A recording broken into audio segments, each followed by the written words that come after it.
Yeah. What? I mean, this has been a long time for you. I mean, it's like 14 months. Yeah. But what's helped you get through this? Well, to be completely honest, my friends, um, music, certainly, uh, and just a really positive attitude. There's this thing called staying based. I don't really know any other way to put it, but it's basically taking everything like as it is, and then no matter how bad it is, if it's the loss of like a loved one or anything like that, you stay positive, and you like no matter how sad you are, and there's like rules like don't listen to super sad music or music that's really associated with it. Things like that. You listen to based music, which is just really positive, kind of funny, sometimes a little bit ridiculous. Yeah. Things that make you like, what did he just say? Things like that. Like, yeah. And but yeah, that didn't happen until March 23rd for me though. So like the first January and February were really, really bad. But then I came to a realization after listening to a song that just made me realize like, it could always be worse. I mean, I still have music. I still have my bass. I still have, I'm really like, I guess like just blessed because, I mean, I haven't like had a lesson, like a formal lesson, and because I tried to get lessons and they just couldn't.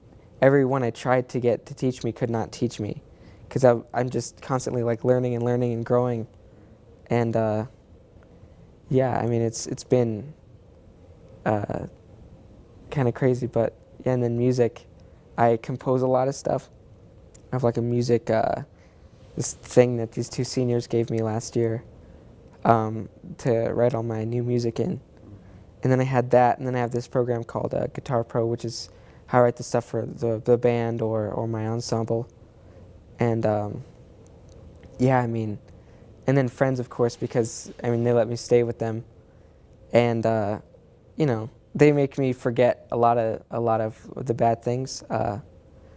Like it's really nice to just go to a friend's house and hang out and snack and like watch dumb TV shows and then jam a little bit. It adds a sense of like normality, like this is right. Whereas everything else, I'm not used to going home to a friend's house, a different friend's house, or like going home and answering to someone else's parents, or things like that. It's just it adds a sense of normalcy. Man, well, I'm so glad to hear that you're getting a home pretty soon. Yeah. And have a place to be. B, that you've had this, that this has kind of led you in a direction, and it sounds like college is going to be driven by your music, or like whatever your career is going to be driven by music, which is exciting. For sure. Because I think we need more musicians out there like you. People who are passionate about it and talented, obviously. Thank you. Yeah. I'm going to check my camera really quick to make sure it's still recording. It is. Is there anything else you want to say that I didn't ask you about? I would like to say a very, very, very big part of my growth as a musician goes to Mr. Reagan, because I actually, my freshman year I was not in jazz band. I wasn't in any kind of band, because I just started playing at the end of 8th grade. Yeah. And I was very undisciplined. I could not read music. I could not... I didn't know any scales.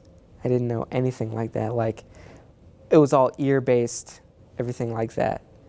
And I actually joined because my freshman year, I had a female acquaintance who's a very good viola player, and her and I were supposed to go to jazz band together. And then she switched schools, and I went to jazz band, but over that summer from 9th grade to 10th grade, I kind of realized, like, I mean, I'm getting close to like my junior and senior year. I should probably start thinking about what I want to do, because I'd always actually wanted to be like a paleontologist, because they're like dinosaurs, or an astrophysicist, Right. because I love space. I'm like a space nerd. Right. But yeah, but and then I just started listen, because then I started listening to jazz, and then classical, and like just these things. Listening to them was just wonderful, and so I joined jazz band, and I mean, once I was in there, it was my first time ever playing with like a group, like with, there are basses, there are guitars, there's a piano, there's drums. I mean, I'd never even seen a trumpet until my sophomore year, like Wow. in person. I hadn't ever seen a saxophone, I hadn't seen anything like that. I had only seen a drum set at like Guitar Center, Mm-hmm. so I wasn't like, it was very, very new to me. And I was actually supposed to switch my sophomore year, because that person that I knew, the school she switched to was DSA. So I was supposed to go to DSA and audition, and I got in, and but they said if you play bass, you need to play upright with a bow. So I learned the upright with a bow, and Mr. Reagan was very, very, just very dedicated to me coming in after school or before school and practicing scales with this bow on the upright. And it really helped me get disciplined, because he would just put me in a back room with a tuner, Mm-hmm. and I'd have a bow and a bass, and he'd say, draw long tones, Yeah. make sure you're in tune. So I would just play until the little needle was right on the note, and I just played and played until I got it. And that put a lot of discipline in me, as well as playing in the group, because I would always noodle, and then I stopped noodling, and then after that I was like, I think I want to stay, because there's a lot here. And Mr. Reagan has so much musical knowledge, like it's more than anything anyone I've ever encountered. Like there's just so many like books and experience he has, and just things that he knows that he offers to me, and like I crave just like musical knowledge. So he gives that to me, and it's really great, because like it just helps me grow. And he started teaching me all this theory, and then I'd go home, and then come back knowing all that theory plus more, and then he'd have even more theory, and then I'd do the same thing, and it would just be that way for all my sophomore year. And then over the summer, then I grew some more, and now this year, he's really put a lot of time, and just been a really great just person and musical resource, really, because I mean, I can ask him how to. I've seen a piece. How do I solo to it, like dynamically, like to where it sounds not super choppy, even though these chords don't go together? How can I make it sound like they do, like the other guys do? And he can do that, and he can he can show me just all kinds of things that are really, really useful. But I would just like to give a big thanks to Mr. Reagan for that. And I come in here to practice before school. Whenever I can, I do it at lunch, and after school on Wednesdays now. It used to be every day after school, but now I direct this ensemble, and the only free day I have is Wednesdays after school. So, and that's another thing I'd like to say, if I can. Sure. Is I direct a group of musicians in this room. Bassist Ryan Rundles, vocalist Ethan Coel, alto sax player Madison Montoya, drummer, he played guitar here today, but he's also a very good drummer, Angelo Vitello, guitarist Elijah Falcone, and then a female vocalist Elaine Nguyen, and then a classically trained vocalist named Leah Weitzner. Wow. And that has also pushed me to what I want to do when I get older, which is be kind of like a not a big band director, like Duke Ellington was with his Duke Ellington and his orchestra, but with like a small group of very tight players.